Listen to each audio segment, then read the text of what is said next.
sending it. I always ask us, what do you want me to tell the people today?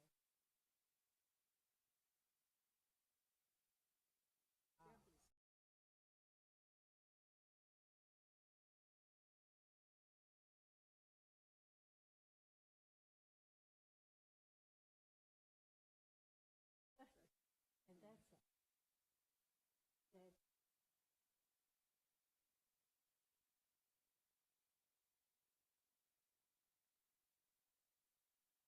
Well, no, this one is. Yeah, yeah, yeah, yeah, yeah. Mm-hmm. Oh.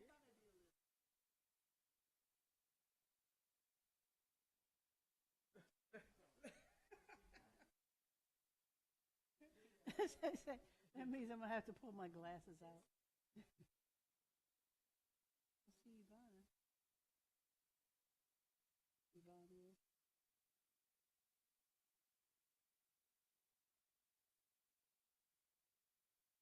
Mm.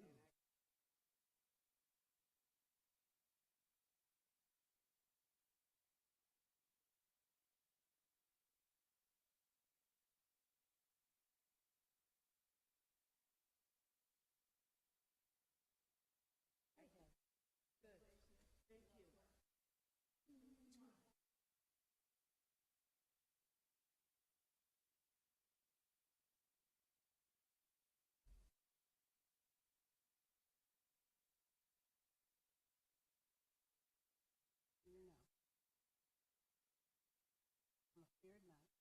Sure hope. But it's going to be.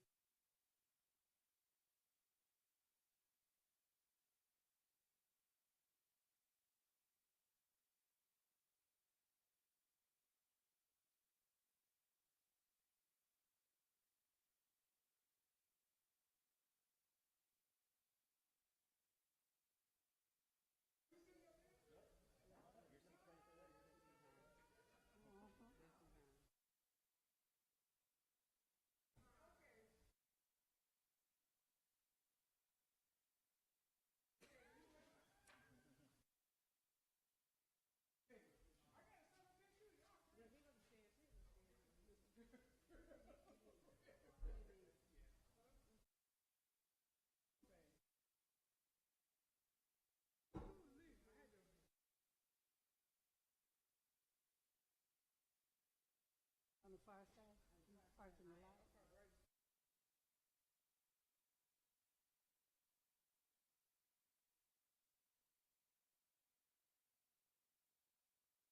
Okay, we'll get started shortly. Hey, how you doing?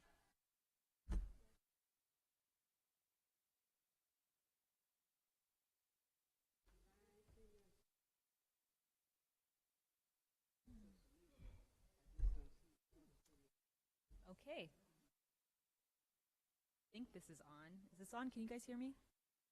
No? We can have one of your tissues. I know we're not supposed to wipe our glasses, but Yeah. You push the button. Did you push the button? Yeah, ooh, the light is on. yeah. Is that what you're talking about? A Yeah. little grease Yeah. on these to fry the chicken. Can you hear me now? I'm not touching that.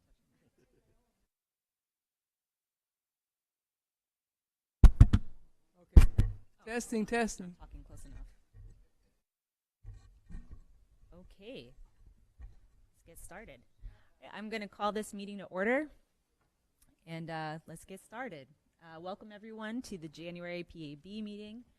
Thank you for attending in person. Thank you to everybody that is streaming or watching us while we're streaming on YouTube. And we are also joined by our two ASL interpreters, James Brown and Kaylee Full. Thank you so much for the work you do for us, with us. And we will start with, can you not hear me? Yeah, quit trying to, talk soft. Okay. Is that better? Oh, I can hear it. Okay, thank you. So we will start with introductions, and this is a new space for us, so just make sure the green light on your mic is on. And why don't we start over there? Joyful evening, Arlene Brown. I'm Alliance appointee, and delighted that you all took the time to come and spend with us. And healthy New Year to all of you. You have your health, you can make your happiness. Yes, ma'am. Good evening, everyone. I'm Kathy Thomas, the newest member to the board.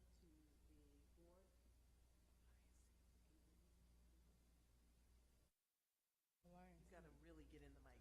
What's not on? Is the green? You got a green light. There we go. Good evening, everyone. My name is Kathy Thomas.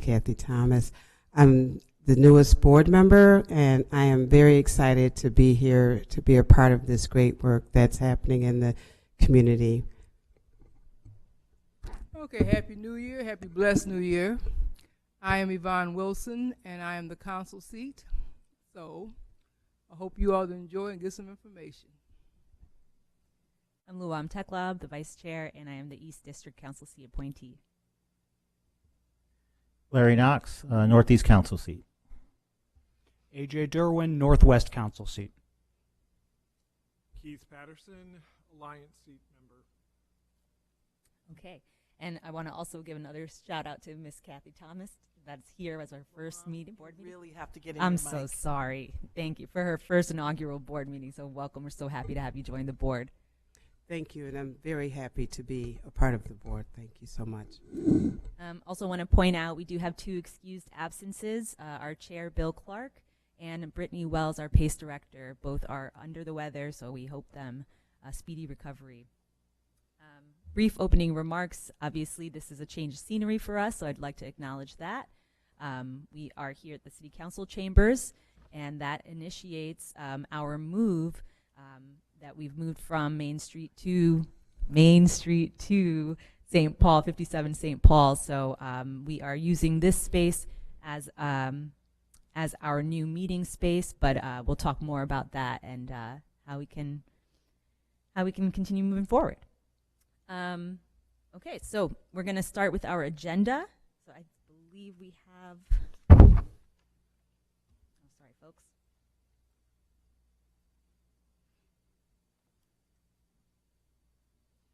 We are going to start by reviewing the meeting minutes. Those were emailed out to the board on January 2nd for the December 11th meeting. So any changes, revisions, additions needed to those?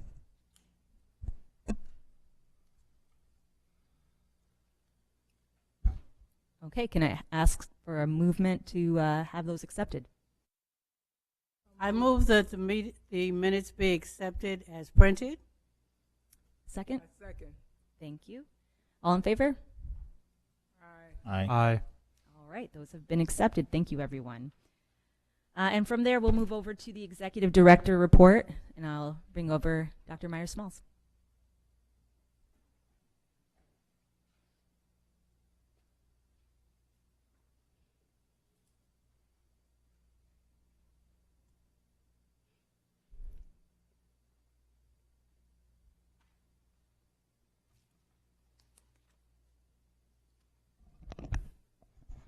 Good evening. Can everyone hear me? Yes. Okay, great. Good evening and Happy New Year, certainly to our board. I'd like to also extend a warm welcome to our newest board member, Kathy Thomas. Kathy and I did meet, and per our board orientation process, we went through documents. I think I gave her much more than she maybe wanted at the first meeting. But she has the charter and our annual report and other important documents. But just welcome you. Thank you for taking the charge and looking forward to working with you. Me and my team and the staff are looking forward to working with you. Thank you.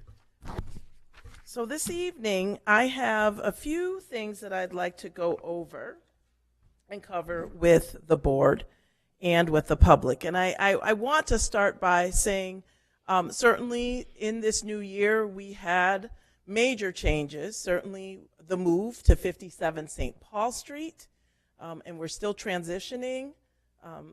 Director Dolores Ivy Page will be going more over that, so I'm not going to take up airspace for that. And I am excited about being in City Council chambers. We are looking forward to the partnership with WXXI, and I'm not sure if the board and the committee is there, but certainly live streaming now, WXXI, in addition to YouTube. But 1 week from tonight, the meeting will be aired again, so people can watch it at their leisure. So let me jump into the executive director report. I do want to start by just uplifting what happened yesterday I'm sorry, I had a brain freeze in Minneapolis, and it's just an example of the importance of transparency as they go through the process to investigate. We know that the rules of engagement relative to ICE are very different from course. It's not as stringent, and so it's our hope to our partners in Minneapolis as they work through a very traumatic and very difficult situation, that certainly accountability and transparency will be applied, and that we'll have a better understanding of what happened. So my formal report is as follows, and I would certainly like to thank Pastor Wanda Wilson, who is here tonight. My first agenda item is to just talk a little bit about the Police Accountability Board Alliance, or PABA is the acronym. The Alliance is a coalition of local community groups committed to upholding the publicly mandated independent civilian-led oversight board known as the PAB. Pastor Wanda and I meet monthly and we problem solve. She provides suggestions, and actually a little bit later on the agenda, Vice President Tekliab is going to talk about a suggestion that was moved forward from Pastor Wanda in our conversations. But the Alliance supports the work of the Police Accountability Board, and certainly they are able to get into the community and have conversations and move things forward that we might not be able to as a government agency. So Pastor Wanda, thank you for certainly being here, and we appreciate the partnership. I also want to share with the board, and our Vice President is aware of this, but it's our video project, and it's called Oversight and Practice Community Voices. That's what we're going with for right now. We're still working on solidifying the name. The purpose and approach is as follow. It was developed in response to community feedback, seeking clearer understanding of PAB's role. And board members, you do have a one-page back and front that goes into a little depth. I'm just doing a high-level update on this. So we use video to storytell and to educate and to inform and engage on the written reports, right? So storytelling, we know, is very powerful, and we see storytelling in various forms. We want to capitalize on the fact that that is a very effective way to communicate the way that the PAB is and the way that PAB has affected the community. This approach, we believe, increases transparency, helps to correct misinformation, clarifies the mandate of the Police Accountability Board. It centers on lived experiences, community voice, and real-world accountability. We have a very talented staff who have amazing expertise, but we always have to use the community and their voice and their experiences as our North Star. That is really important, and this project endeavors to do that. And it certainly aligns with national best practices in civilian oversight. So why does it matter, and what is next? It, again, shows oversight in practice and not just on paper. You get to hear the voices, you get to see the faces, the nonverbals, the joy, the frustration, the challenges, etc., that our community members have experienced. We believe that will help to build trust with honest, accessible communication. It also explains current legal and operational realities, including the Locust Club 2. And so, but we can do it in a way that's more accessible, because there's a lot of legal jargon that we use, and it makes it really plain about what we're experiencing and what we're going through. It also amplifies multiple perspectives: community members, board members, experts, oversight leaders, etc. And finally, we will expand to include education on investigations once we have those powers back, policy work, Locust Club dynamics, and knowing your rights. As far as transitioning to community connections, working with and partnering with our community agencies and others in the Rochester area is really critically important.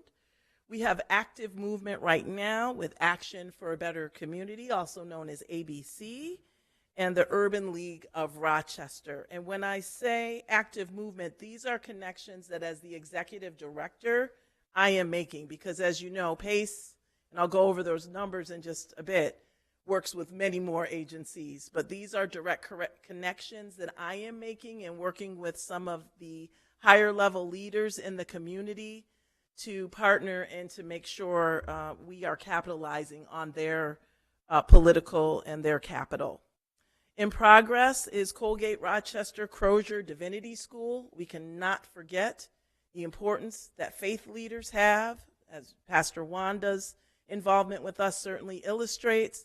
But we know Rochester's momentum historically has been on the backs of our faith leaders. And so we can't ignore the partnership, and I'm very excited with the what we're thinking about that will be on the horizon. I met with the Vice President, Dr. Alvarez, and he is very committed to moving forward with us, and so we have some plans. Don't want to spoil it yet because we haven't solidified, but there is sincere and genuine interest. And then Hope 585, that's Dr. Ashley Cross, and she works with families and children who are involved in the healthcare system. We actually were just on a panel today, and she and I have been having conversations just around the overlap and the intersect when you think about the rights of individuals who are involved in not only foster care, but with the child protective system. And we see some very tangible touch points of where we can work together. So I'm excited about that possibility of that partnership. I also just wanted to talk a little bit about December spending and encumbrances. Because if we talk about accountability and transparency, but we don't talk about our finances, then we're not fully aligning with what we expect the community.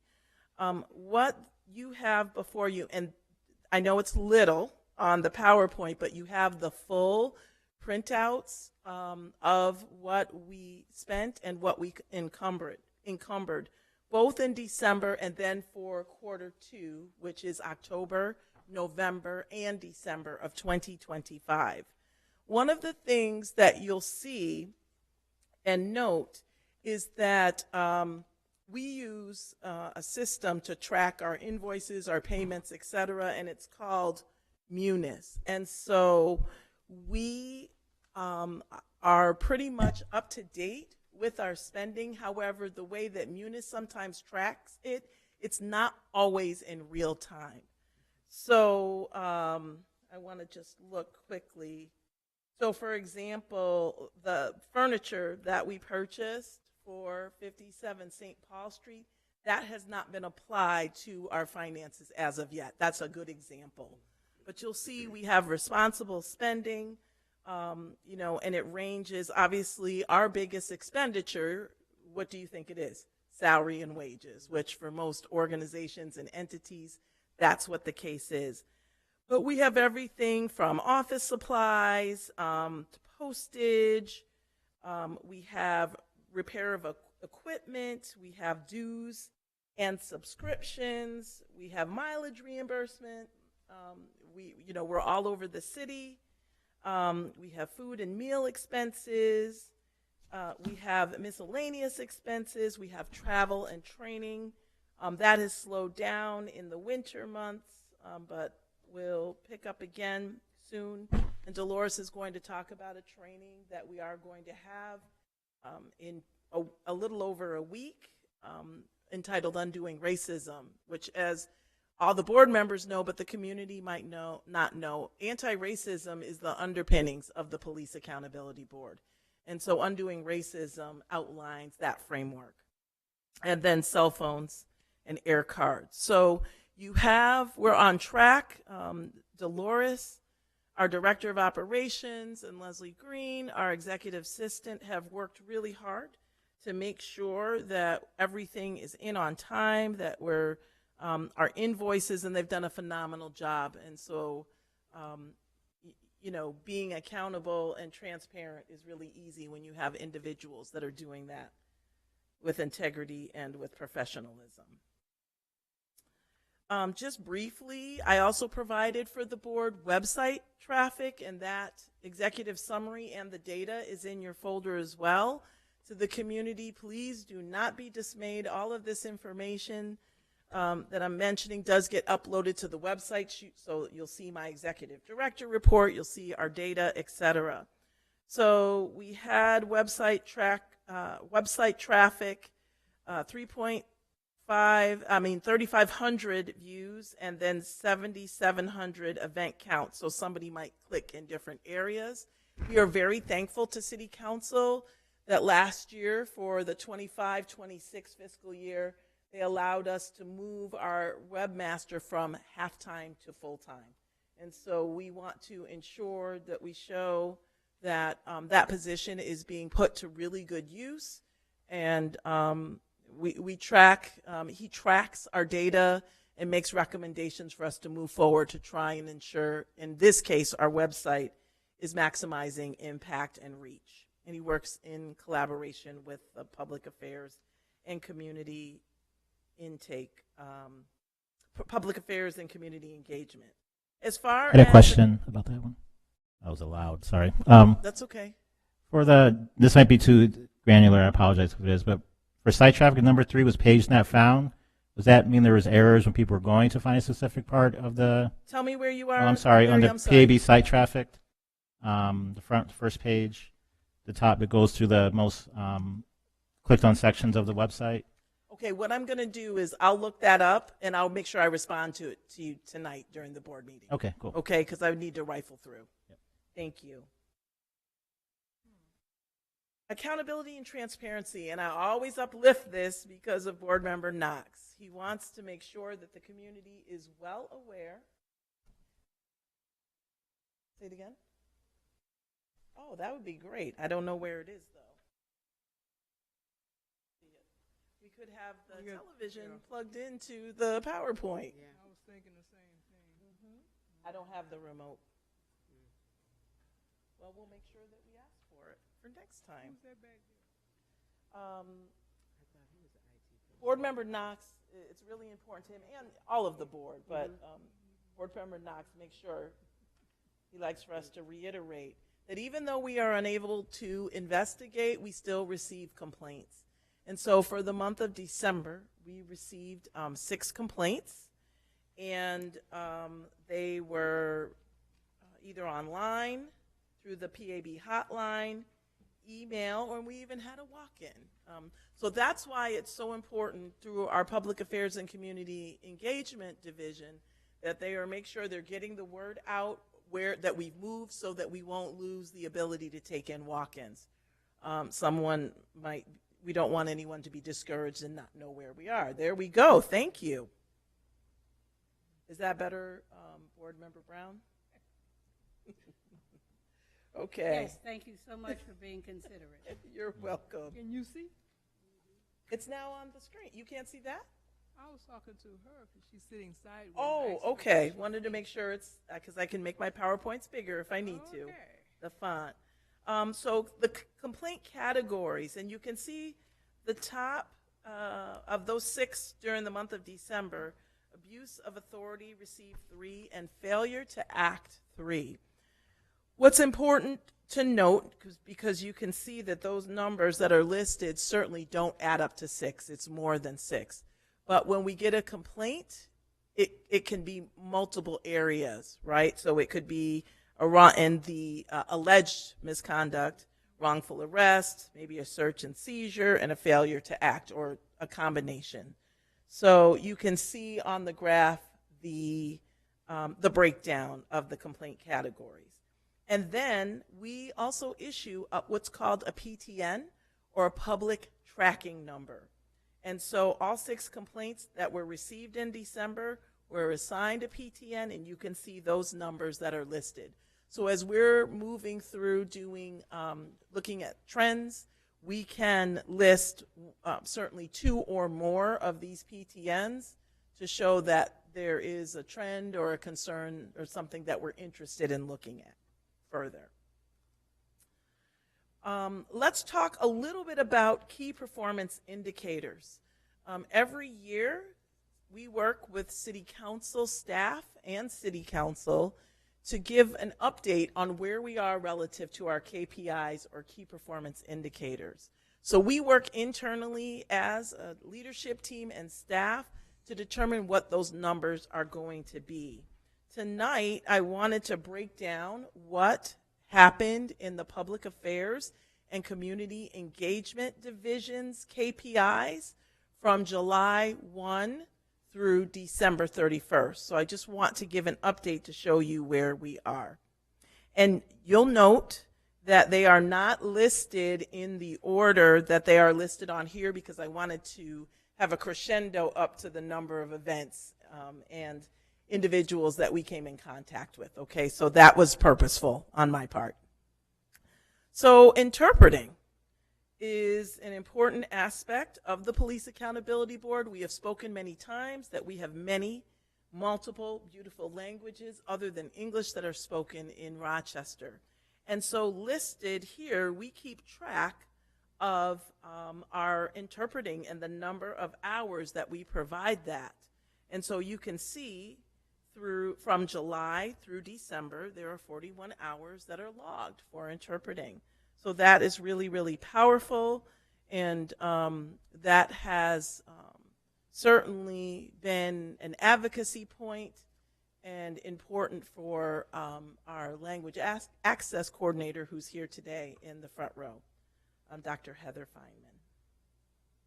Next are the translations, and you can see that certainly Spanish is not the only language that we translate in. So you can see that when we did our calls for service survey, our budget oversight investigation report, which is in the final stages, and then survey responses required translation from the language into English and was translated. And so you can see the information that is listed here and how that played out through the Police Accountability Board. We also are responsible for tracking communication-related activities. So things like press releases, social media posts, events, etc. And you can see where we currently sit and where we project to end by June 30th, 2026. I'm getting used to saying 2026 still. And then obviously our events, you can see from July to December what is listed. So you can see that obviously that December had the lowest amount because we had, there's a lot going on, the weather changes, but we still are able to get into organizations. We also do things virtually, but you can see the number of events, which is the left side of the bar, but those events add up to interactions with community members, and you can see that that is very significant. So those are the KPI events. And then the last one is the survey, and so we have not announced this yet. We're working with the Rochester Police Department on a satisfaction survey, so that's in progress. So in the next month or two, we'll be able to come back and have a conversation about that, okay? So that's KPI. Can I ask a question about that? Yes. So when you say we're working with the police department, they're doing the survey, or who's doing the survey? We are leading the effort, but they have input in it. Okay. Thank you. You're welcome. And so again, I just want to reiterate about the importance of filing reports. Although we cannot individually investigate individual misconduct, you still can file a report. So I wanted to make sure that that information was available. And again, you can see online, you can call us, you can email us, you can mail us, or you can walk into 57 St. Paul Street. And just additional information in the QR code and just different ways that you can certainly advocate and share. Pardon? I'm sorry. I have a question in regards to being able to make a file, Yes. and how long does it sit there, and is there any type of follow-up as they've reported it to make it known that it has been where it stands in the queue? So that people don't Absolutely. think it's just being a call and no response. Sure. No, that's why we have, we combined last year the case management division with the then investigations division, which is now accountability and transparency. And we walked through and had a very detailed process for that. But remember, we're not investigating, so we do let individuals know that we're looking for trends and patterns. Before, our investigators, working in concert with the case managers, would let individuals know when we were looking at an individual, here's where we are, or we have a little bit of delay because we're having difficulty getting data, et cetera. So really, it's a letter that says we're not allowed, just as a reminder, we're not allowed to individually investigate, but this is important data. Should we be able to investigate, we will certainly let you know when that ability has been reinstated. But we also are looking for trends and patterns. Does that answer your question? It does. Okay. Thank you. And so just additional information relative to how you can support the Police Accountability Board. So that concludes my report. I don't know if there are any other questions that board members have that you'd like me to address at this time. And I promise, Larry, I will get back on the other one. I was also wondering, so we've gone a few months now without not being able to investigate particular individual complaints. Have we thought about, or there's been any consideration of letting people know who have sitting complaints that this is where we're at, or giving them an outlet to be able to, maybe express how they're feeling about not having their complaints being investigated? Because it's been, if somebody did a complaint like in May or June, it's becoming longer. The ones we just got back in, they haven't had, but we've had people that have complaints that we were investigating that had to stop, and ones that we've got in sent that we haven't been able to begin to investigate. And not everybody's on the news all the time. Not everybody maybe knows what's going on with the delay. And also, I want to know how people who are waiting, how they're feeling about that. It might be good for the public and electeds and others to know that we have people that have sitting complaints that have not been looked at. And I think it'd be good just to see where community that has complaints and how they're feeling about that. So to answer your first question, we did have to go through when April 28th happened, we had a few cases that we were just close to being able to close. And the then investigators were like, but we're there. And I was like, we can't do anything else. It's a no-no. So we certainly reached out not only to those individuals, but to all individuals that had cases that were in limbo to let them know. We sent letters, and I know that there was some phone follow-up. So that did happen. But I will take into advisement, and we debrief the board meetings on Fridays. I debrief with the leadership team, and then also with the PACE team. We can have a conversation about what that might look like to get a sense, and maybe that's part of the video project that we do, is we go back out and we ask people, hey, you had a case with us, tell me how you're feeling. So that might be a venue that we can capitalize on. Thank you.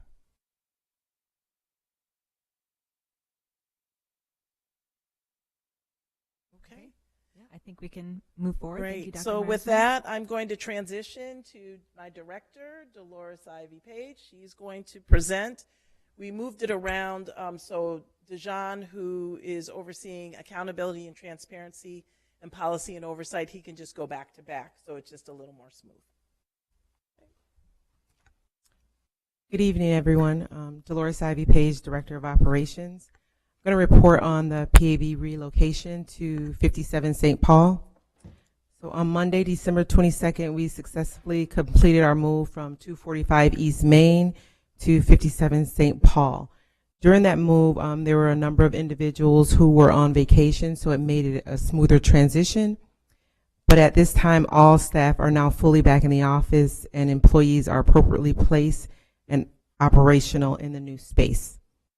While our current setup is temporary and requires some adjustments, we have found ways to make the space functional and effective for our work.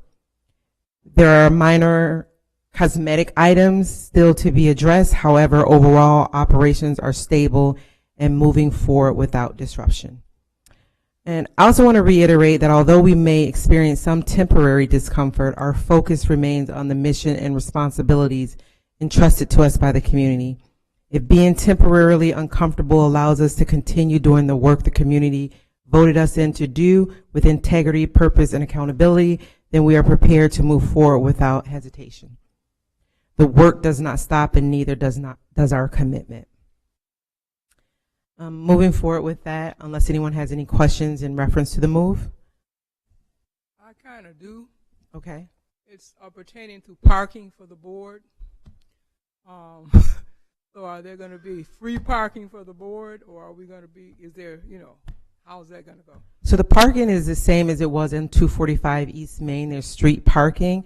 I'm not sure if there will be parking available up front after hours, but for right now it would just be parking, street parking at 57 St. Paul.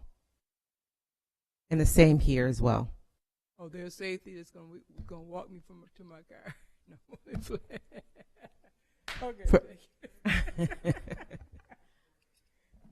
I mean, if you need an escort, yes, security will be there as well. Okay, thank you. You're welcome. Okay. I have a question. Sure. Just because, like obviously we're moving to a space that's not fully ready, which is disappointing. But I know out of our control, we did as a board and I know as staff talked about the concerns with that. As you've been dealing with the city in regards to getting that space together, how's that process been? Have they been responsive to the staff's concerns, management's concerns about what else needs to be done to make the space comfortable? And what is the time frame for us being completely moved in with all the offices and space? So I'm going to go back. The staff concerns and regarding our current space, the red coats, I haven't heard any concerns. Like, we're working on, there are going to be a few hiccups. We understand that, and we're working through them. So that space that we're in was previously renovated. So we're moved in, and everybody is in their prospective spaces. However, the individuals that are there temporarily will then move over to the other side once it's renovated.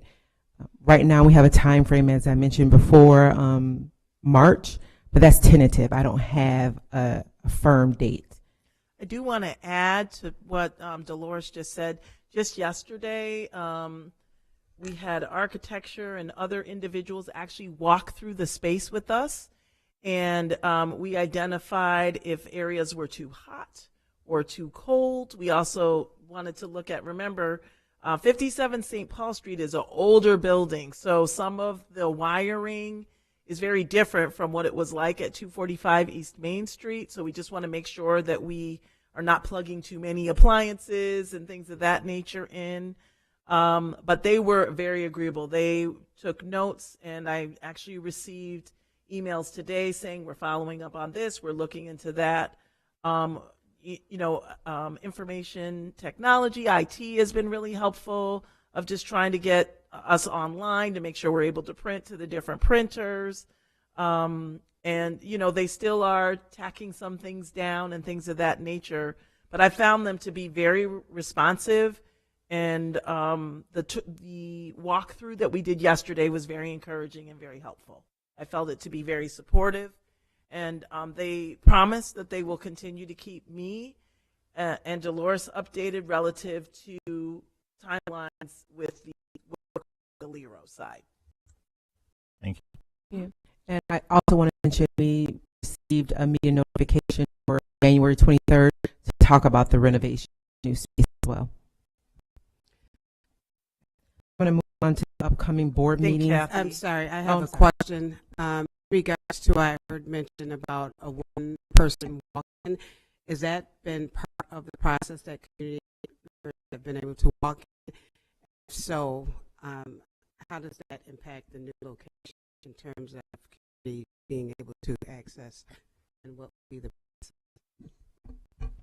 So right now, if anyone comes in for a to file a report, they can come in through the Bragg, which is the blue doors.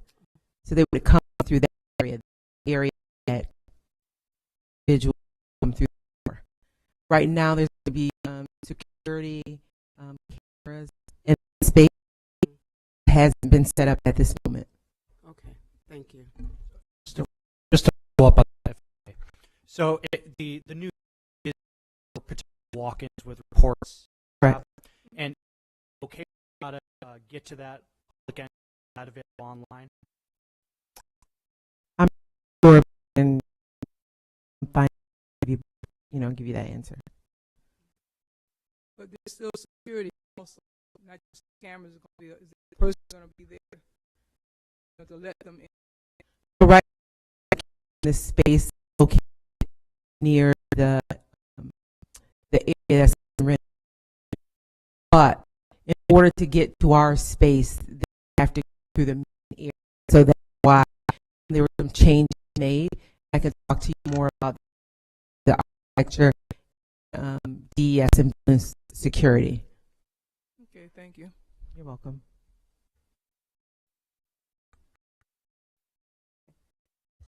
I'm on to upcoming board meeting dates and locations, so I have those solidified.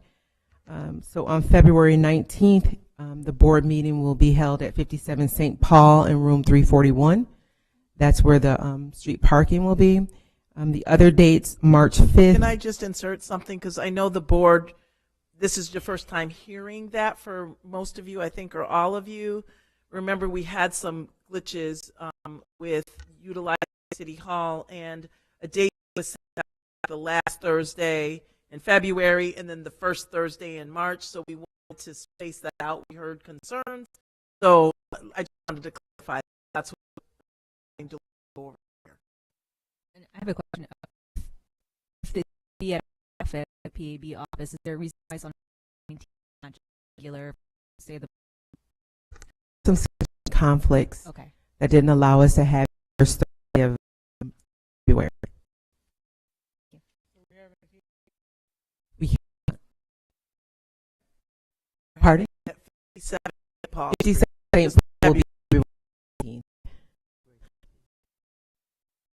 Okay. Can't have city council chambers. Here at February 19th, but an alternative, can't have the board meeting here. They'll be held at 7 St. Paul. Oh, it's Thursday each month, the way that it should. I'm going to that I have up until June. So the next board meeting will be March 5th, 2nd, May 21st, 18th. All of those will be here. So May and June are different from the day. Any other questions? So I don't want to be micromanaging, I guess, but June 1's the meeting is on Thursday because of here city councils of them 57 Paul obviously counties along a year in advance before we got here is ultimately are the regularly have Yes. all right but if we regularly our plan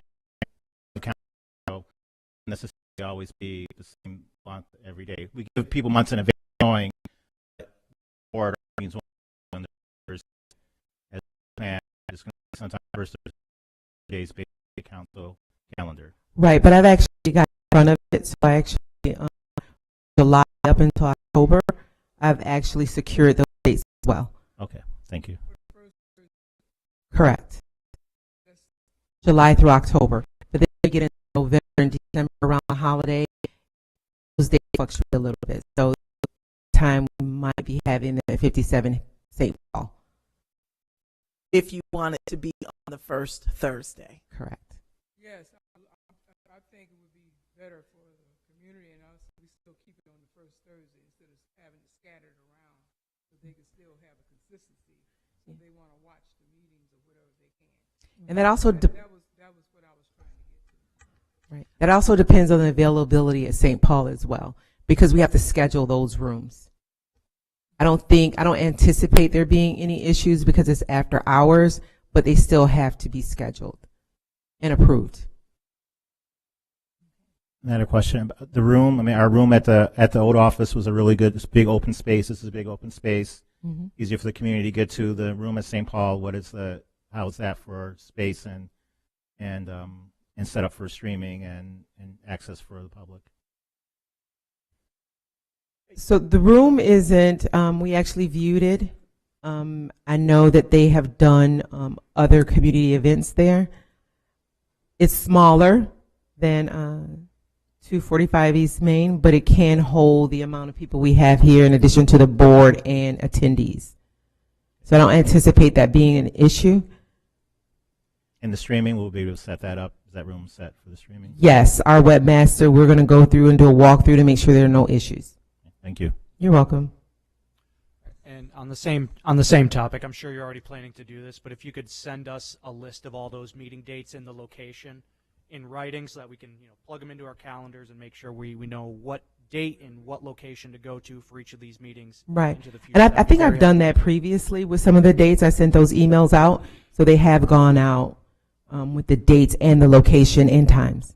Thank you. So they will be sent, AJ, via, we'll do a update in the Friday letter, but Leslie Green will send Outlook calendar invites to redo the previous one. So it'll have the date, the time, and the location.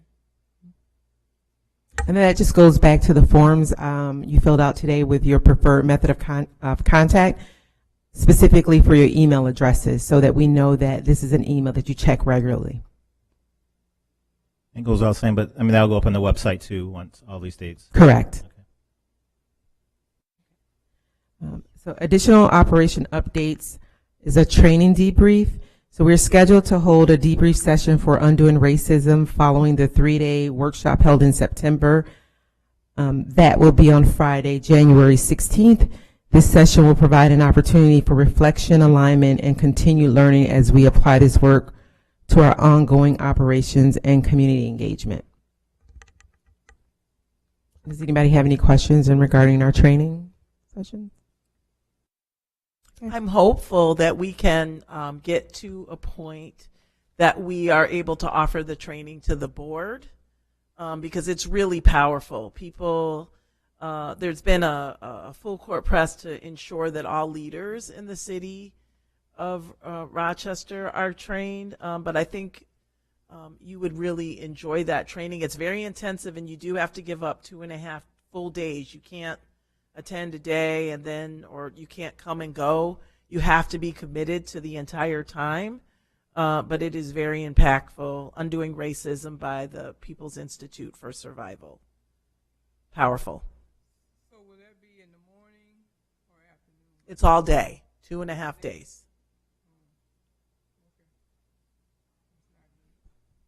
What's the calendar for that? We haven't set up the training yet, so we would look. I mean, we would need to. I mean, it's it's an investment, so we would want to make sure that we could have, if not all board members, the majority of board members. But we could also see if they had suggested to us that maybe we even want to do a community undoing racism, so the board could do it with that. So we're looking at some different options, but we would far in advance send the calendar. And do you have any information on the organization that's doing it? I can send that in the Friday letter, sure. I would appreciate that, please. Yes. Thank you. Having taken a number of anti-racism trainings, they can vary. Yes, they can. This one is doing one with my seminary as an alumni event. So I'm just want to make sure that understood.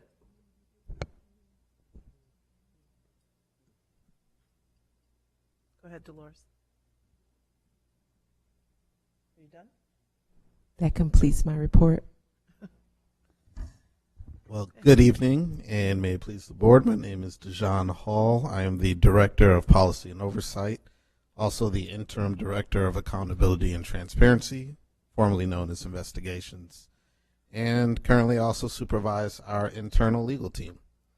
In the very short month of December, because we had a lot of staff on vacation recently due to the holidays, the A&T division was still able to complete some of the work on the various projects I reported on last month, that being our proposal for change related to how RPD handles sexual assault investigations. As recently as Monday, I got an update from RPD's liaison to the PAB, Captain Sweatman, informing us that they're hard at work trying to fulfill our latest SOI. For our artificial intelligence policy project that A&T is working on, they are currently in the drafting stage, so hopefully in the next couple of months we'll see a completed project there. And the last project that A&T is working on, vehicular pursuits, I think I implicated this last month, but I'll reiterate here. We have received over 7,000 videos from police chases or vehicular pursuits from the previous 5 years. We made a request during the middle of last month for RPD to provide download access so that we can utilize our video analyzation tool known as Reduct, which will help speed through some of our analysis using machine learning. Over in policy and oversight, I had a question. Do you want to wait till the end, or? Yeah. 1 second. Thank you, though. In policy and oversight, we are continuing to analyze the community survey data related to our 911 from calls to arrival project, which, if anyone hasn't read yet, can be found on rockpab.org. We are currently drafting a proposal for change regarding drones as a first responders program. You'll hear a little bit more about that in the presentation coming next. We submitted a policy memo to RPD at their request regarding the development of that program, but we're also going to change into a proposal for change so that we can get the community input directly into how they would like to see that program shaped. And here's where I'm going to pause for questions as my colleague sets up for their presentation, and then I will, of course, introduce my colleague. My question was for the vehicle report. I mean, obviously, you got the footage from RPD. Oftentimes, when there are chases, state police, sheriff are also involved. Were those videos also provided if they were part of the database that was within RPD? If they're using that for investigation, I would assume they'd have footage potentially from those vehicles, but we've had an issue in the past of getting that. Was that an issue this time around? I can't say for certain because, again, it's 7,000 videos. We haven't had the opportunity to go through each individual video. Off the top of my head, I would say that the answer is likely no because, as you implicated previously, RPD and city law has been hesitant to turn over video or footage from fellow law enforcement agencies outside of this jurisdiction. But should during my review I discover that some of those videos are from other agencies, I'll be sure to follow up with you and let you know. I'd be really concerned just because it's a given, but let's repeat it because it's maybe been a few months since this came up, but if our charter is very clear, we have access to everything that's in the RPD databases. Everything means everything. We should also have direct access, but that's, we'll get to that battle again. But if there is within those databases footage from other law enforcement agencies as within the RPD databases, and that's a part of something that we're looking at for the data, for the policy recommendations or investigations, we need to have complete data sets that are matching what's in the RPD databases. And if there are camera footage or whatever else from other agencies, that should be given to the staff so they can do the proper work. Yes. Thank you. I'll just also mention, in addition to the powers granted in the charter, there's also the Freedom of Information Law, which should be able to grant us access to that kind of video as well. You dropped off at the end, AJ. The Freedom of Information Law, in addition to the powers granted to the agency in the charter, would also give the agency the ability to access videos from state police or other police agencies. Yes, and the P&O division specifically has been utilizing FOIL since its inception, and that's something we'll continue to do. whenever we encounter any sort of encumbrances from city law. Any other questions so far? Okay. With that, it's my pleasure to introduce Sarah Jinks, our Oversight Manager, who will give a presentation regarding police technology and its impact on the privacy rights of everyday Rochesterians. I will ask that you write any questions that you may have down and ask them at the conclusion of the presentation. With that being said, please give your attention and welcome to Sarah Jinks. Hey everyone. Hi, good evening and Happy New Year. I'm happy to be up here presenting to you. I'm Sarah Jenks, Oversight Manager in the Division of Policy and Oversight. In the Division of Policy and Oversight, we review and assess the policies, procedures, patterns, and practices of the RPD, and then we make recommendations for change with input from the community. Today I'll present a project called Surveillance Technology and Privacy Impact Assessments, a proposal for change. A proposal for change is what we call the process of making formal policy recommendations as laid out in the city charter. So next month, we'll release the draft of this report to the public, and then I'll go around and I'll give a presentation similar to this one around the community. And also our community engagement team will help spread the message and gather feedback. Members of the community will also be able to watch videos on our social media and submit feedback online. We'll then analyze that feedback and incorporate it into the final proposal. At that point, you all would vote to approve or revise the proposal. Once you approve it, we will submit that final report and recommendations to the Chief of Police, to City Council, and to the Mayor. And then the Chief will have 30 days to respond to us, stating whether or not they'll implement the recommendations, and if yes, they would give a timeline for implementation, and if no, they would give a reason for the denial. So that's the outline of a proposal for change.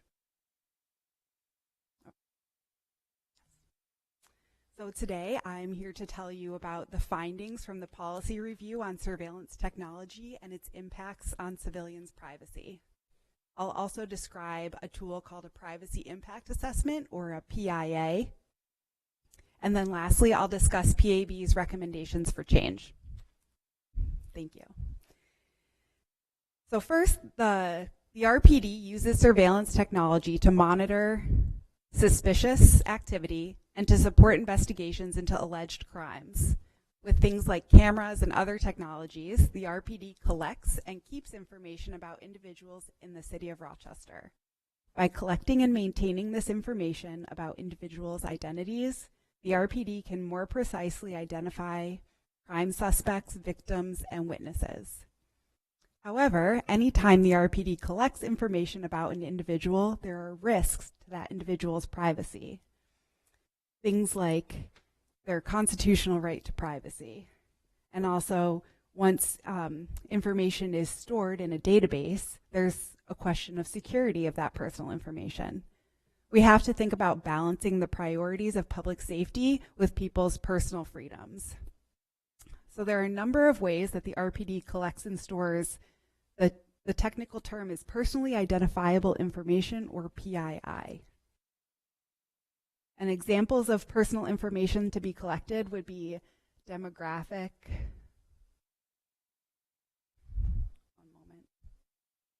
demographic information like name, age, race, and gender, and biometric data.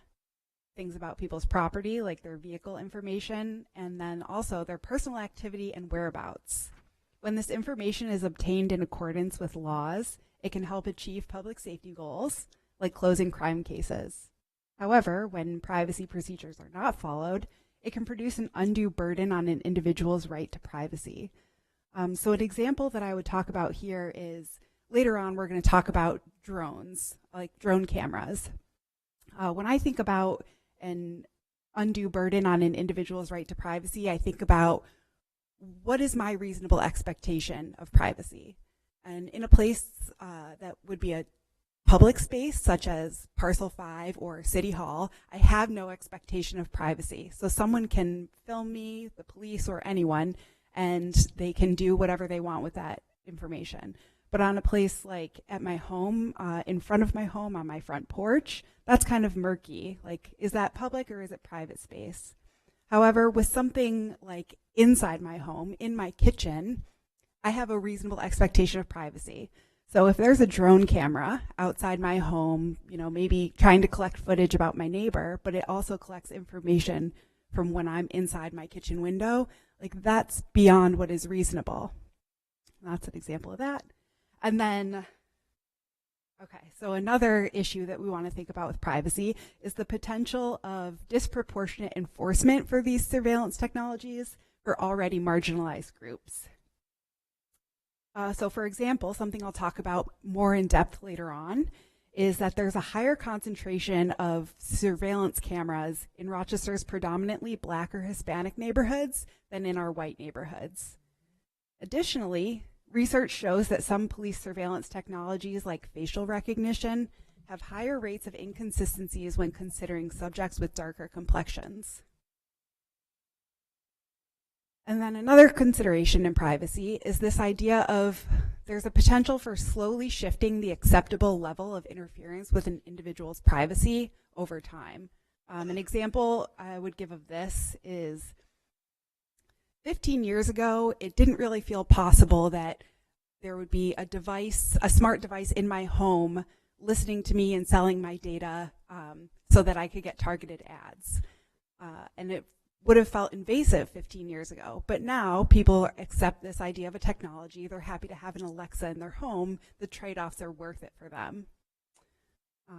So these are all things that like I would call technology creep. And we want to propose ways to slow down that creep and make sure that if the police are using surveillance technology like that, they're doing it with our community's consent and understanding. There are a couple different ways that personal information can be mishandled. So someone who is allowed to access data, like in the police department, they might misuse it.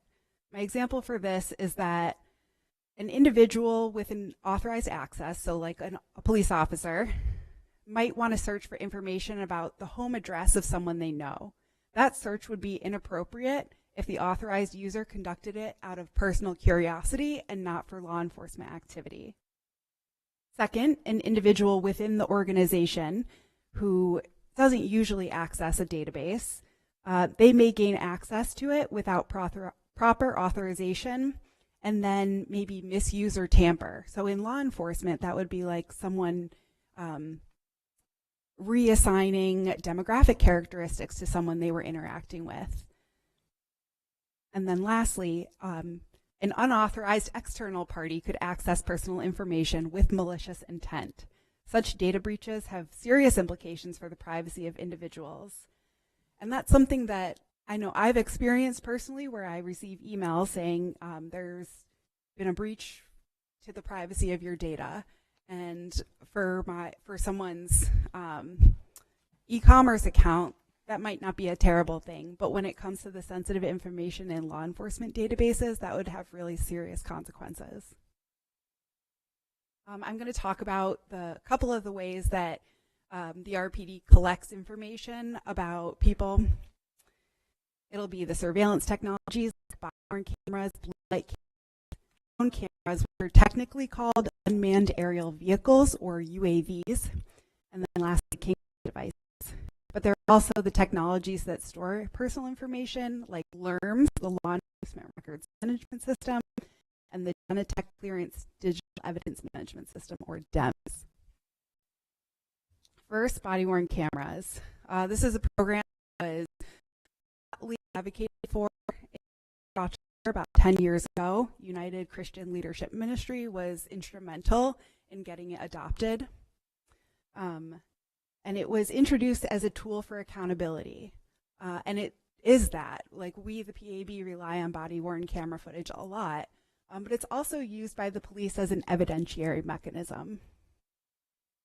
So it's the system, or the body-worn camera program is guided by a really great, or a long manual that basically has this principle: members will immediately activate the BWC, body-worn camera, when required unless it's not safe and practical. And in 2022, soon after the Policy and Oversight Division started, the RPD brought legislation to City Council requesting funding to overhaul the body-worn camera program and their digital evidence management system. City Council passed that funding appropriation, but required the RPD to conduct what's called a privacy impact assessment. And that would be a written document where the RPD says, shows that they've considered the implications for people's privacy in carrying out this program. They did not complete that privacy impact assessment as of when I last checked in December, like a month ago. And so we recommend that they complete it as part of our recommendations. Next is the blue light camera program, and these are things that you've probably seen around town. They're like an upside down dome, and then they have this signature blue light. They're often at intersections and attached to buildings. And the RPD received a grant from New York State last year, giving $8 million to overhaul and upgrade the system. So I found through the research for this project that cameras, the blue light cameras, are not evenly distributed across the city of Rochester, nor are they associated with high crime areas. They are more concentrated, as you see in the map. The darker colors is higher concentration. They're more concentrated in residential neighborhoods that are predominantly Black or Hispanic based on the 2020 census. In fact, residents in those neighborhoods are 3 times more likely to be surveilled around their homes than those in predominantly white neighborhoods. And you can tell which census, sorry, these are census tracts. I did not say that. These are not zip codes. So the census tract is a size or like a portion of a city and that is supposed to have equal population. So that's what those are. And you can tell which ones are the predominantly white ones. They have the cross hatching. So you can see there are fewer cameras per 10,000 residents in those census tracts with the cross hatching. Next is the drone camera program. The RPD shared with us an audit of their program since it started in 2019. And so the results of that audit are what we see here in the chart. Use has increased year over year for purposes like narcotics investigations, protest overwatch, ATV detail, river gorge searches, and special event support. You see there was a little bit of a uptick in 2020 when we know that the drone cameras were used for protest overwatch for the George Floyd and Daniel Prude protests. And then in April of last year, the RPD launched their Drones as First Responders program, or a pilot program. And this pilot is a common program we've seen popped up in cities around the country. And the idea of a pilot program is that eventually it would be scaled up and be used commonly. So Drones as First Responders, just as it sounds, is that the RPD, not in lieu of sending a response team, but before a response team could arrive, say if there were a large car accident, they could go and use it for what they call situational awareness to see what they would want to do next. And the way that we all learned about this program was when the RPD brought forth legislation against City Council, or in front of City Council, and requested funds for overtime to administer the program. Next is a technology that is shrouded in mystery. It's called the Kingfish Cellular Transceiver. It's a device that tracks and intercepts mobile phone communications. And as of February of last year, the RPD liaison to the PAB said that the RPD no longer uses this technology and hasn't for some time. The reason we know about it is from a 2016 investigation conducted by the New York Civil Liberties Union. And they found that there are these Kingfish cellular transceivers that the RPD is using to find, to track people's cellular data. And the device itself is pretends to be a cell tower. So right now, all of our cell phones are transmitting data to and from the nearest cell tower. And this, the Kingfish lives in a police car, so the police would drive it to where their known targets, or their target's known whereabouts, and then it would intercept the information from their cell phone. However, the device itself doesn't know which of these cell phones that it's collecting data from are the actual targets. So there are innocent bystanders who are just having their information collected. And ideally, the RPD would be obtaining warrants to get this information. However, the NICLU 2016 investigation that they only obtained warrants for half of the situations when they used the device. Also part of that investigation brought to light this non-disclosure agreement between the RPD and Harris Corporation, who manufactures the device. The NDA was coordinated by the FBI, and it's many pages long with lots of stipulations, but two that really stood out to me were that the RPD may not use information regarding this technology in legal proceedings. If such information is used in the prosecutorial process, the FBI will request that the RPD seek dismissal of the case. And also, when the RPD receives a Freedom of Information request regarding the technology, the RPD must notify the FBI with sufficient time for the FBI to seek to prevent disclosure. So this is why we don't know a lot about this technology. And the RPD may or may not still use it. We heard that they don't use it anymore, but also that statement complies with the non-disclosure agreement. So what can we do to slow down or stop when we don't feel comfortable with this kind of technology being used on our community members? Well, one stopping point is that when the RPD requests funding for these kinds of technologies from City Council, we could require them to submit a privacy impact assessment. And it is something that City Council requested of them, or required of them, when they did the body-worn camera overhaul 3 years ago. So they would need to answer questions like, what's the purpose of collecting this personal information? What's the policy for complying with all existing laws and policies? And then what types of information will be collected? And how do you ensure the quality? Are there security safeguards in place? And are there mechanisms to enforce the policies? Well, that's all the information, and much more detailed in the reports that you have. I'll welcome your feedback, but first I'll share our overarching recommendations. First, adopt a PIA template. So we suggest that the RPD create a list of questions that they can stick with and then use going forward.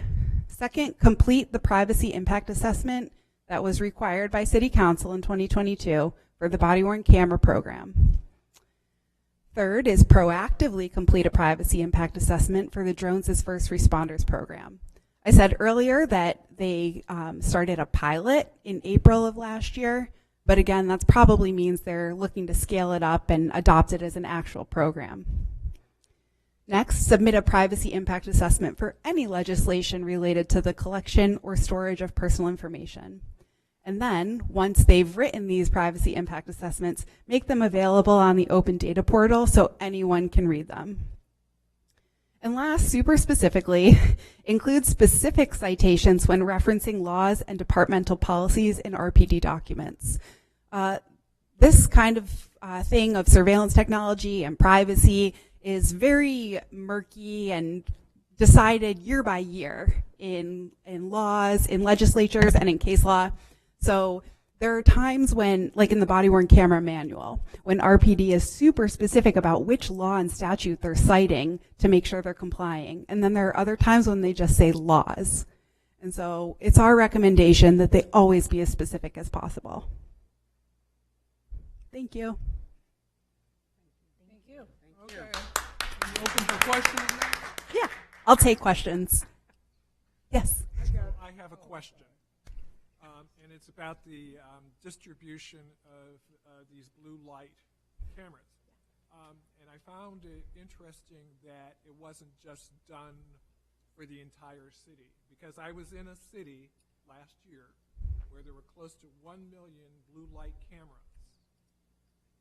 And they were everywhere. They were in not only high crime areas, but they were also in high income areas, I guess to prevent burglaries and such.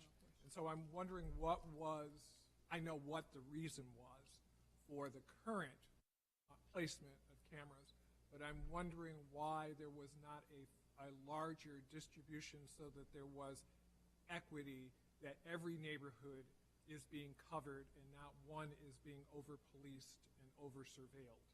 That's really interesting to hear. I imagine that cost is probably a reason for the number of 157. The police department also has like a handful of mobile cameras that they do move around for like a case-by-case basis. So there is one out on Parcel 5. It's like a big white car trailer looking machine. It's got a big pole and then it's got that iconic blue light at the top. So there is a way for them to do like a quick move on their feet, put in a camera somewhere. But the initial distribution is reported to be sensitive to high crime areas, but based on the RPD's open data portal crime map or crime data for 2024, it doesn't really seem to be the case. So I would have to do some more digging on that. Good question. Thank you. I'm going to ask, when board members ask questions, you really, because Reverend Patterson, they could barely hear you. People are listening online and I'm getting text messages. We cannot hear you. So you've got to be up in the mic. Everyone. Can you hear me now? We can. Stay there. Okay. Stay there. I had a similar question. The blue light cameras are basically like in Rochester.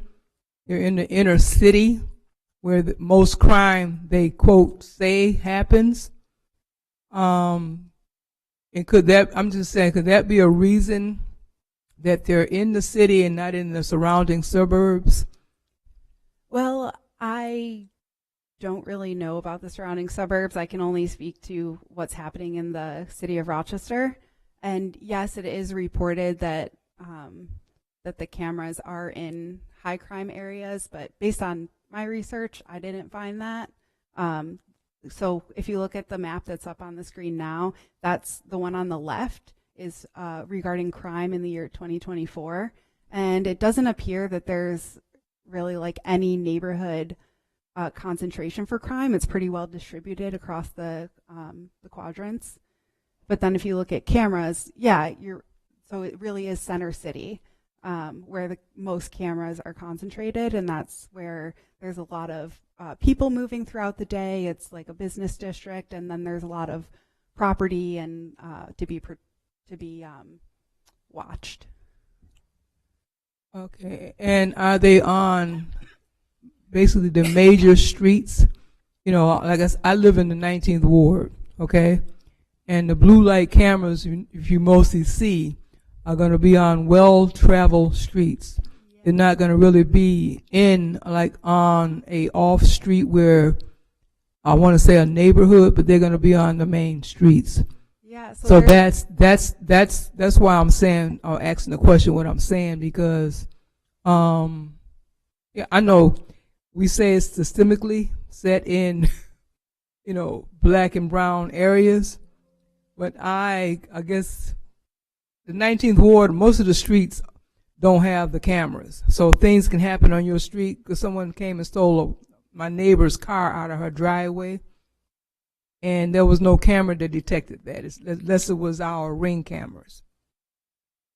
Yeah, I'm just going to give you a sneak peek behind the curtain.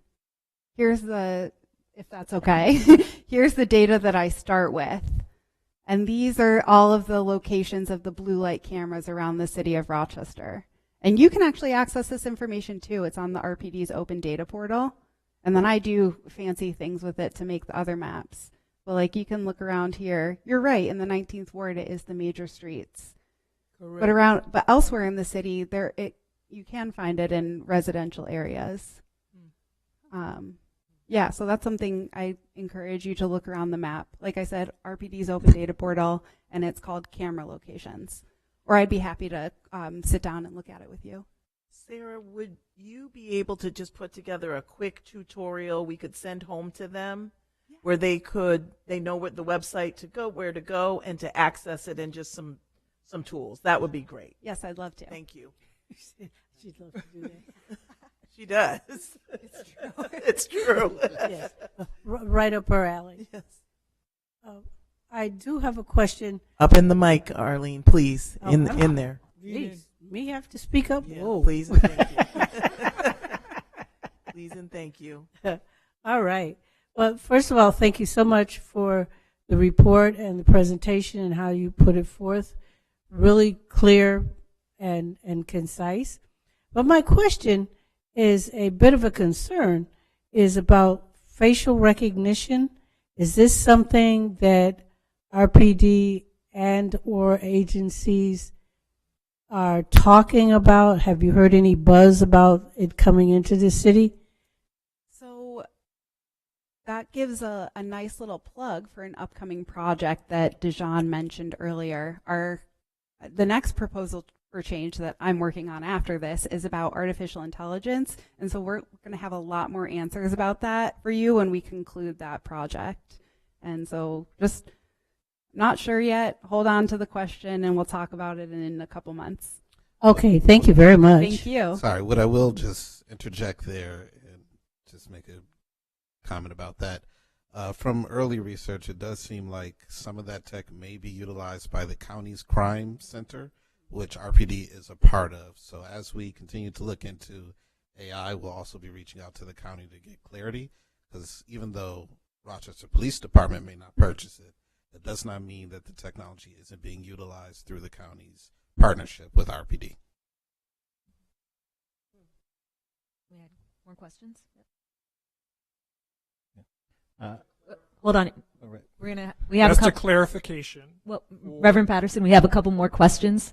Larry, and then AJ, and then I didn't realize. and then Keith. No problem. Thank you. Thank you again, Sarah. Love the detail, and if you can't answer this now, just follow up with us. I had two questions.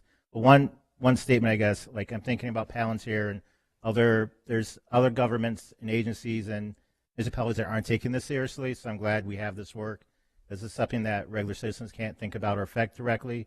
But elected officials are, an agency like this can protect us, because there really is of movement across the country, especially with a lot of these corporations that are doing surveillance to take advantage of the community. And that makes policing harder, and also makes just people's privacy disappear. So I think the fact that we're kind of doing this work and doing it publicly is really important, outside even just law enforcement. But so thank you just for that, especially with the AI one coming up. These together are really important. So kind of on my first question, following up on what Dejan mentioned, like when the RPD is coordinating with state police and the sheriff and other agencies, and they're using things that they're banned from using. I mean, obviously, if they're working together on an investigation or on some kind of law enforcement action, there's just going to be cross-pollination maybe. Are there any policies for when they can't be affirmatively asking, oh, we're doing some investigation over here, we can't do this, but sheriff or other agency, can you use a technology that, is there any policy for them not to be able to do that, or is there any thought on that? That was my first question. This is a great question, and it's information that would be contained in their memorandums of understanding, or what they call their mutual aid agreements with those other agencies. And you're on the nose. That's another topic that we're covering in our AI proposal for change. We have previously requested, as part of another proposal for change, that RPD make public all of those mutual aid agreements. To date, that has not been implemented and not agreed to.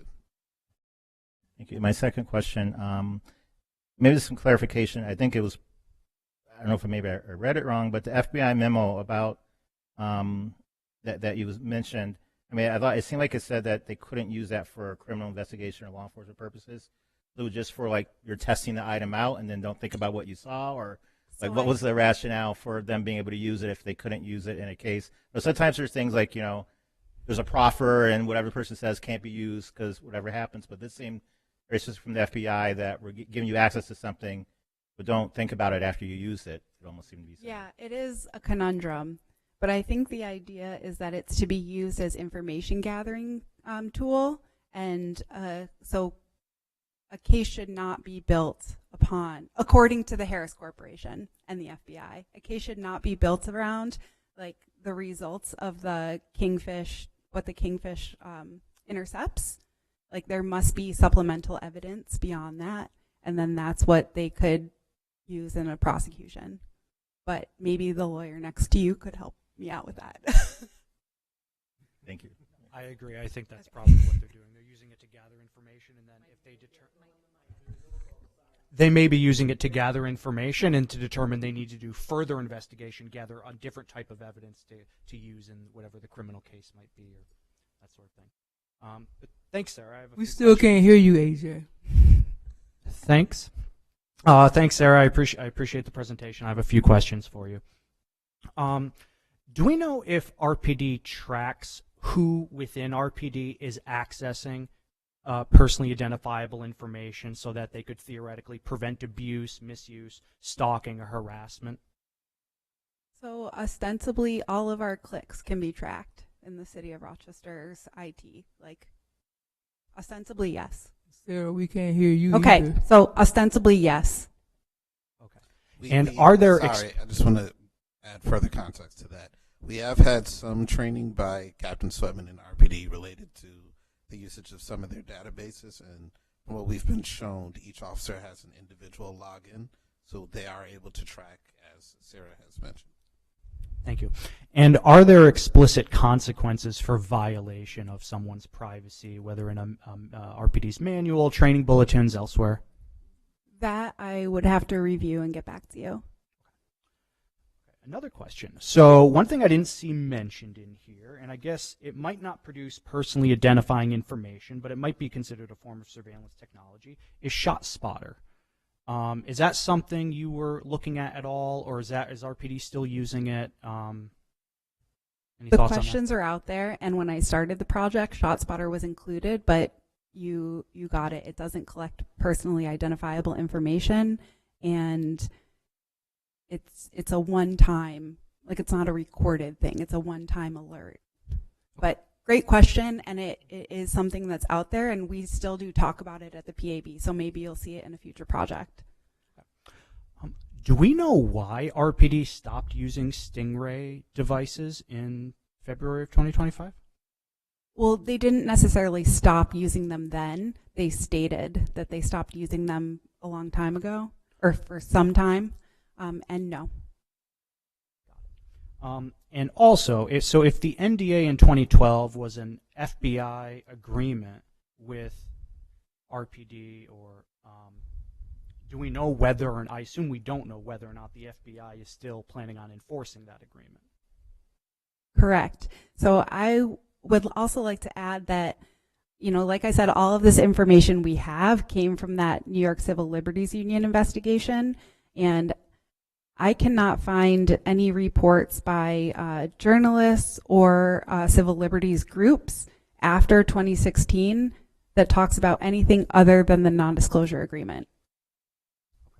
All right, last question.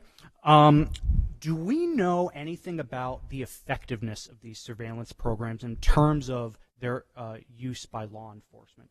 For example, have we seen clearance rates for crimes go up since the implementation of these devices? Do we know anything else about how effective these are in actually stopping crime?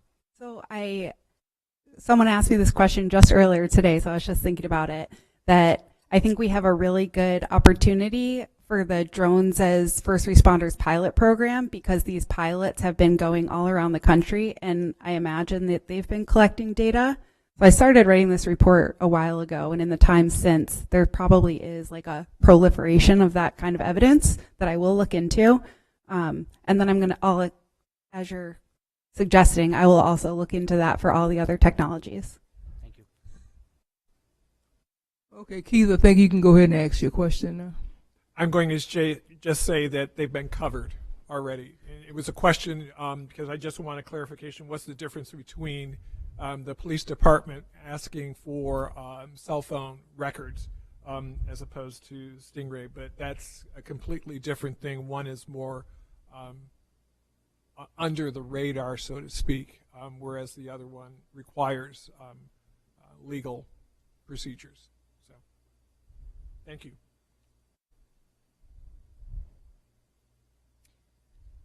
I have a question. I'm curious about. It's interesting that this research is being done at the same time that there is, potential protocol being written for the drones, and thank you for highlighting the importance of privacy impact assessments, and also calling out that they aren't done in completion by the RPD.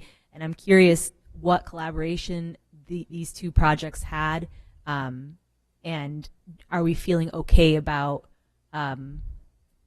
submitting something to RPD regarding protocols for drone usage while this research is still ongoing? I'll let Dejan answer that question. Yeah. Yeah, I think our request here is simply for RPD to create the PIA, or rather follow a template that we'll recommend, which can be done at the same time as the rolling out and drafting of the Drones as First Responders program proposal for change. Does that answer your question? Mm-hmm. Great. License plate readers is also something on my mind, and how, if that is going to be something that is looked at, or related to this huge project, ongoing project on Yeah, data so collection.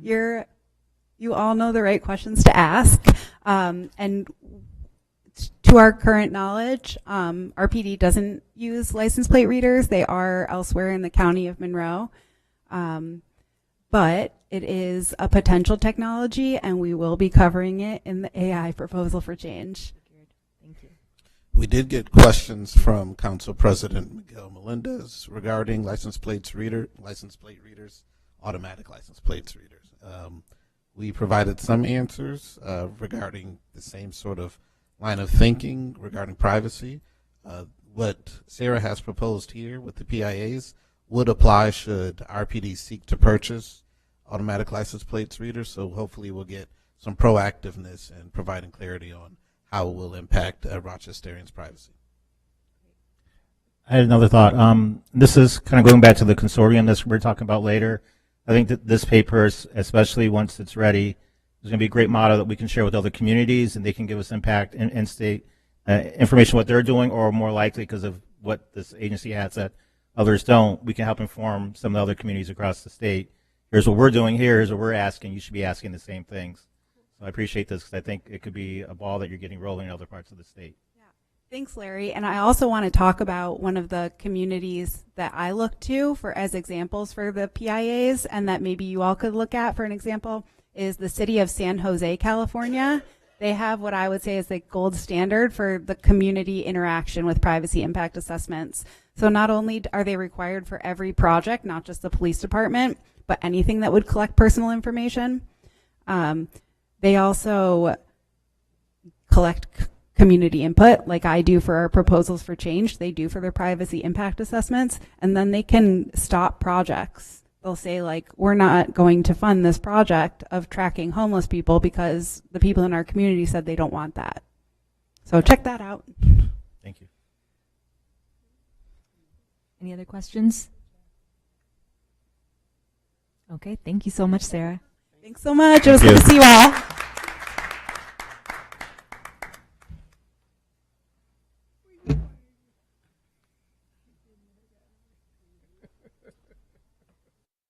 As we shared, thank you again, Sarah, very comprehensive and informational. Gives us lots of food for thought relative to all of this, and just kind of the current state of affairs in our community, in our state, and in our country. As we shared earlier, as Luam shared, Brittany Wells is out and is excused. So I'm going to present the statewide consortium. The board is well aware of the fact that the PAB here in Rochester has taken a leading role relative to forming a statewide consortium with civilian oversight bodies across the state. There are 8+. We say 8+ because in places like Buffalo and Syracuse, they're in the process of forming bodies, and so we don't want to exclude individuals who are interested. So on December 16th, we had a focused convening. It's a very difficult time of the year, so it was predominantly Rochester and New York City on the call. But we were able to at least drill down and try to solidify a few things, but we're going to put information out in the next week or so to the rest of the consortium partners to get their feedback. So we met on the 16th, and again, that was virtually, and we wanted to have some focused discussions. We didn't need to have breakout groups because our numbers were small. So we obviously did quick introductions, and we wanted to talk about what do we hope to gain from a consortium in New York State. We then had a conversation about governance and what is the lightest governance structure that will allow this consortium to function, make decisions, and share responsibility. Overwhelmingly, we were very clear that we did not want to have a chair of the consortium.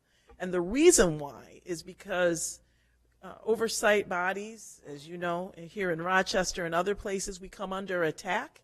And so we wanted to make sure that a chair wouldn't be the sole bearer of an attack should it come from, who knows where. And so we liked having representation from each of the oversight bodies, and that we would have 1 to 2 individuals that would be represented. We will put that out for feedback, but that seemed to be the consensus, and I don't think that's going to be problematic. And that we would review, we would employ this structure if that is the will of the entire group, and then we'll look at it after a year to see if it works. So we talked about governance. We also talked about working groups, and we wanted to make sure that these groups could advance work between meetings, leverage expertise that exists, because there's certainly power in numbers, and we want to maintain the momentum. So we talked about possible options, policy, legislation, legal strategy, and litigation trends, data metrics, communications, public education, wellness and workforce, sustainability, and were there other things. Another thing was professional development and training, and that was actually recommended by Dolores. So we put that out again, the entire group, to see where we're going to land. But the agreement for those who were there was that we don't want to start off with too many working groups, right? We want to get things solidified. We want to have a solid front, and then we can expand as we move forward.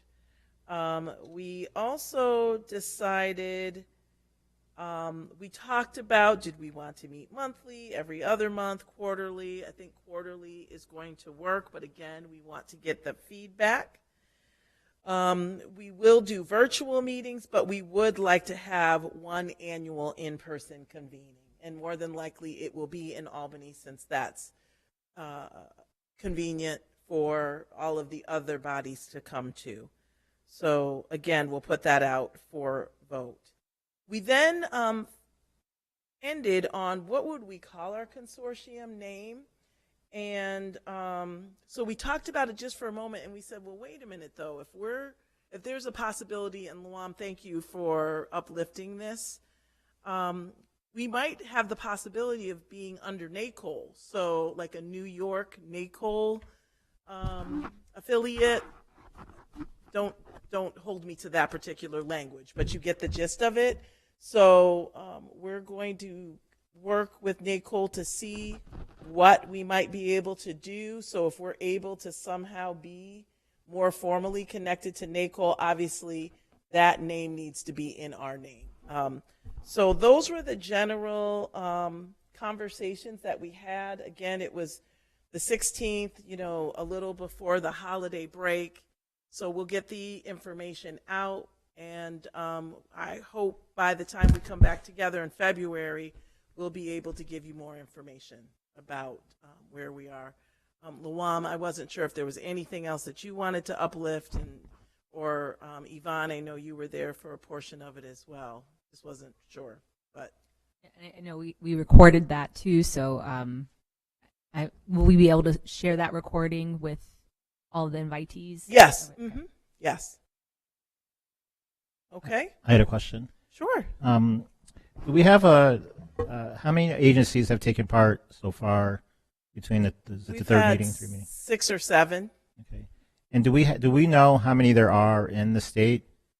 How many actually accountability 8, boards? like I said, 8 plus. There are 8 that are solidified, but then there are others that are in varying.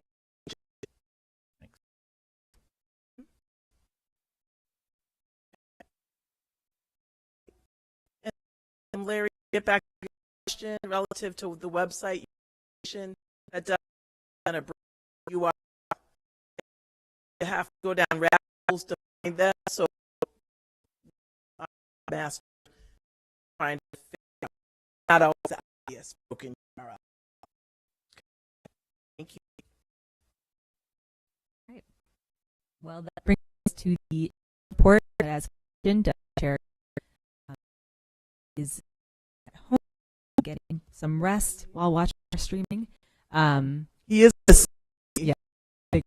And we will go over the report and start with the training committee.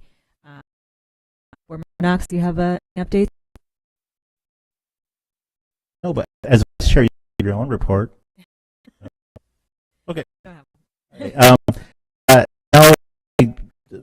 we'll be Chair Mark and I following up with our training before the chair trainings. We have training. We're going to continue to do that, and we will be following up with more details of that. Then the Youth Engagement Committee that I joined. We don't have any real updates. Last updates we gave in December highlighted the work done in the first half of the fiscal year and the slowdown of December and the holiday season. And of course, with our move, that's kept us pretty busy. But I know that in December, our community engagement team was involved with some of the neighborhood association meetings as they do all year round, so that will continue.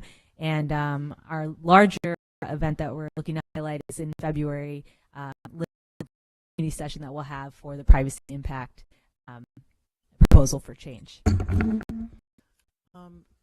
I also just wanted to add that yesterday or the day before, Connected Communities reached out to us, and they would like to have us do some work with them. So we will be following up very shortly. So that's just half the press. All right, thank you. Okay, let's transition over to old business.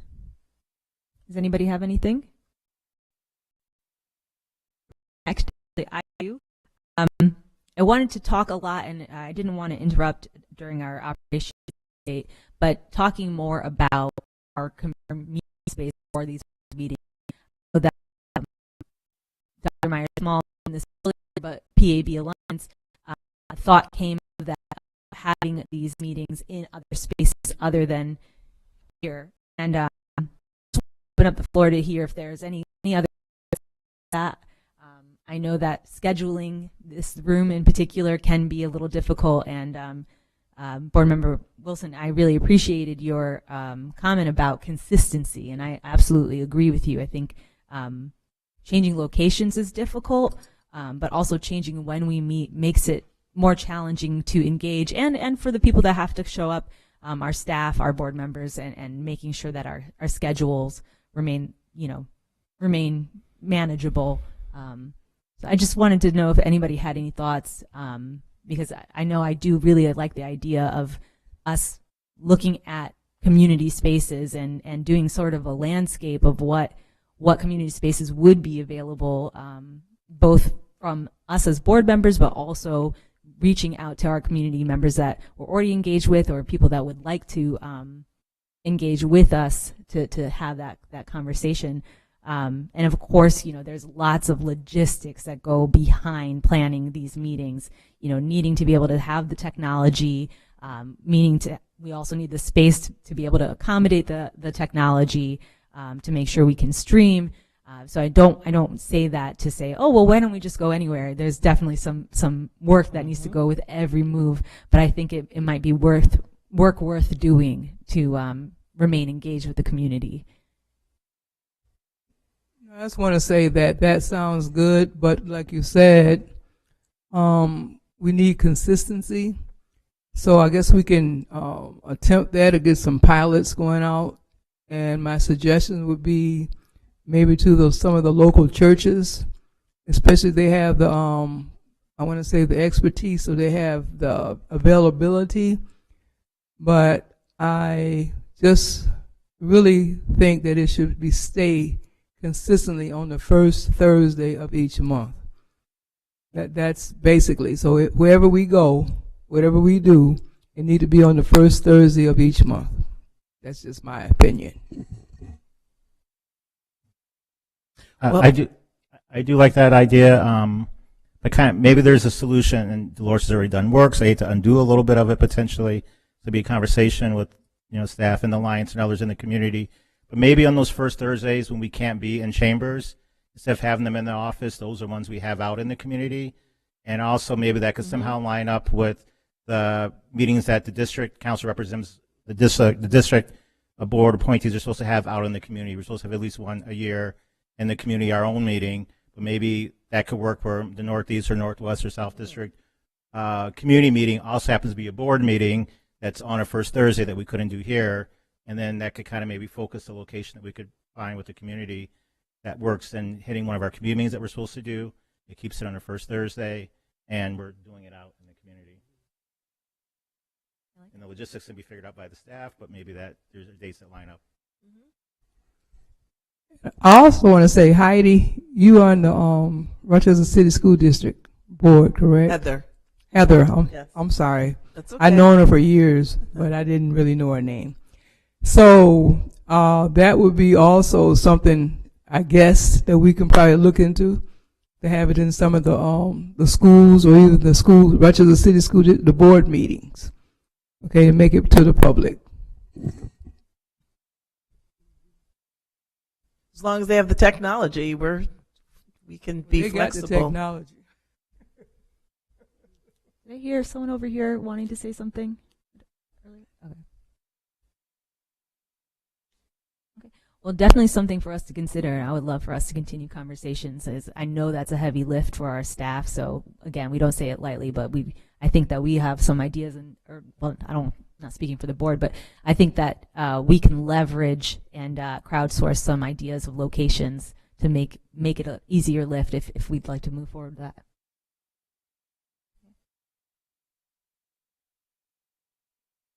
What's that?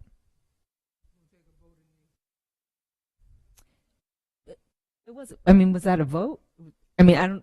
No. There isn't really anything to vote for because we don't have a direct action. It's just more of let's keep this conversation going for next meetings. I can't hear you. I'm sorry. Okay. Okay. Moving on to new business. Any new business? Yes, I just wanted to mention, for the sake of the public and for anyone else who's interested in police accountability issues. Don't forget the mic, AJ. Yep, Thank you. Trying to talk into it while I'm reading through papers here. Bear with me. So I just wanted to mention the existence of the New York Attorney General's most recent annual report from the Law Enforcement Misconduct Investigative Office. It was released on December 30th of 2025. It's interesting because apart from discussing the role of that office and what they do, it also makes legislative recommendations, including things like promoting public health approaches to mental health crises, to minimize risk of police involvement, improving transparency and banning profiling by law enforcement. But particularly relevant to this group is its section about facilitating civilian oversight of law enforcement. It specifically references Rochester's Police Accountability Board and the lawsuits that we have faced to talk about some of the challenges that civilian oversight of law enforcement, particularly in Rochester, has faced, and why it should be expanded both here and across the state. In particular, the report notes that despite the trend towards local civilian oversight, certain state laws have had the consequence of restricting the development of civilian oversight entities. And in the coming session, the legislature should address these issues and more generally facilitate civilian oversight by removing restrictions that prevent localities from determining the best way to establish police oversight and accountability mechanisms that serve the needs of their communities. I think this report is powerful, and I'd recommend it to anyone who's interested in these topics.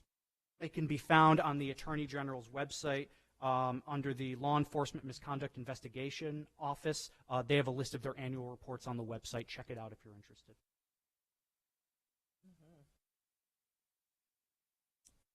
Any other new business? Thank you for sharing that, AJ. Okay, well, we actually don't have a reason to go to executive session. So can I have a motion to adjourn this meeting? Second? Second. Favor? Right. Then we are adjourned. Thank you, everybody, for joining us, and we will see you next month on February 19th. And if anybody's interested in coming to the meeting, that will be at 57 St. Paul. Thank you.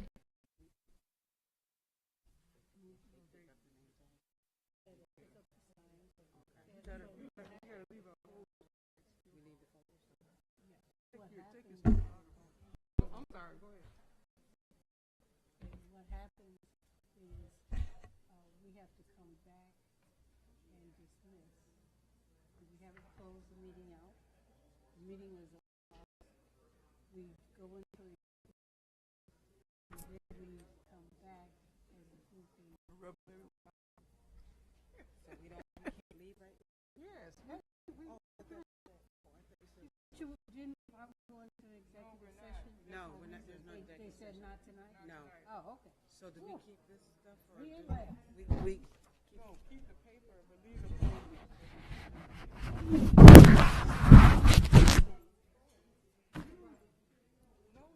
Yes, because we use so many of them, he just asked us to keep it. Oh, keep the please. Keep your stuff, but leave the folder.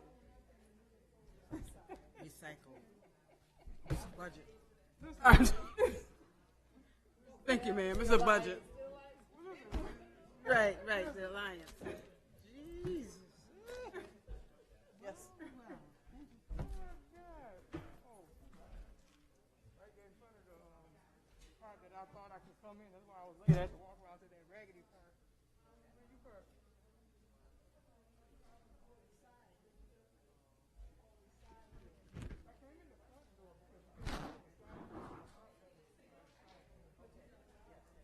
You gotta go out the side and then walk around. Because you know, thank Okay. you. Thank you. Yeah. Thank you. All the I gifts, got you. all my gifts. Thank you so Okay. much. Thank you. Folders and the paper? Oh, nice. Okay. Huh? Yeah, that's yours. They've been kept, what's your name? The former secretary used to collect them so that you got them again instead of continuing to use the same. I'm retired, but Is that right? I'm retired. Nope. Huh?